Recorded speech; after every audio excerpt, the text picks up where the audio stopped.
Aujourd'hui, nous allons parler de Frida Kahlo. Cette artiste mexicaine de bonne famille est peintre. Mais qui est vraiment cette artiste connue mondialement?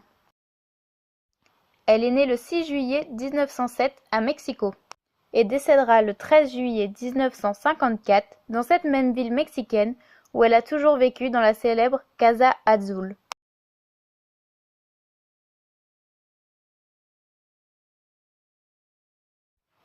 Alors encore toute jeune, sa vie fut bouleversée le 17 septembre 1925, le jour où elle est victime d'un accident de bus en rentrant de l'école. Elle devra être alitée de nombreux mois. C'est d'ailleurs pendant cette période qu'elle commencera à peindre grâce à l'ingéniosité de ses parents qui lui ont placé un miroir au-dessus de son lit. Frida peindra quelques 153 tableaux, dont 55 sont des portraits, notamment réalisés grâce à l'ingénieux système mis en place par ses parents de miroirs. Après son rétablissement, cette jeune femme de bonne famille s'engage. En 1928, elle s'inscrit dans un parti communiste mexicain pour plaider le féminisme. C'est cette même année qu'elle rencontre l'artiste Diego Rivera dans son école. Il y faisait une peinture murale. Malgré ses 21 ans de plus, Diego et Frida se marient le 21 août 1929 et le 8 décembre 1940 également. Leur relation est libre. Diego n'hésite pas à la tromper et elle aussi bien avec des femmes que des hommes. Pendant 3 ans, le couple s'installe aux États-Unis, dans la ville de San Francisco, car Diego y travaille. Néanmoins, ils reviennent au Mexique, car Frida ne se plaît pas aux États-Unis.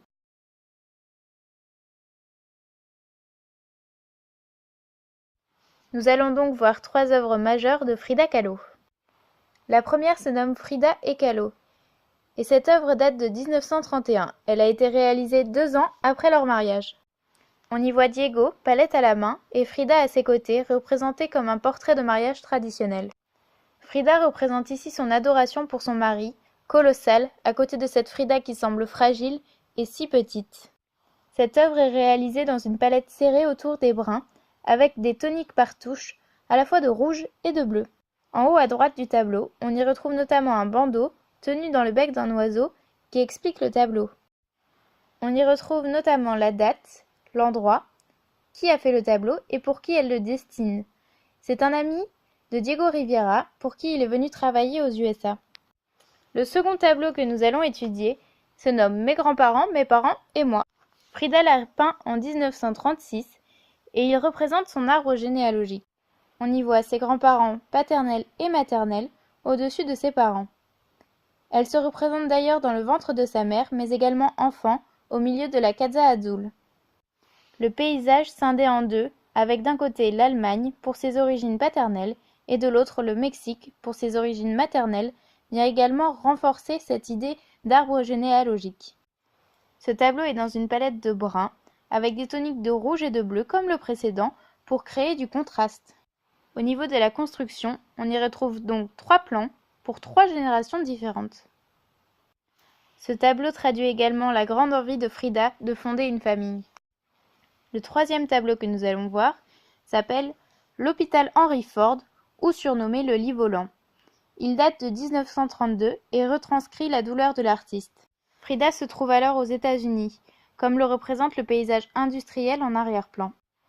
Dans ce tableau, elle se confie et évoque ses fausses couches dues aux conséquences de son accident. Chacun des éléments autour du lit semble flotter. On peut pourtant les reconnaître et les décrypter. Ils sont également mis en valeur par la palette de couleurs large et lumineuse. Chaque élément est symbolique et évoque à la fois son accident, ses soucis de santé et sa douleur lente. L'orchidée, quant à elle, montre le soutien de Diego Rivera, son mari. Frida se défendra toujours d'être surréaliste et dira de ses œuvres « Je n'ai jamais peint des rêves, ce que j'ai représenté était ma réalité ». En 1942, elle est élue membre du Seminario de Cultura Mexicana et devient une des artistes qui représentent le Mexique et sa culture à travers le monde. Elle dirigera également une classe à l'école des Beaux-Arts avant de devoir arrêter pour des raisons de santé. Frida Kahlo restera fragile et décédera d'une pneumonie le 13 juillet 1954, dans la Casa Azul, là où elle est née.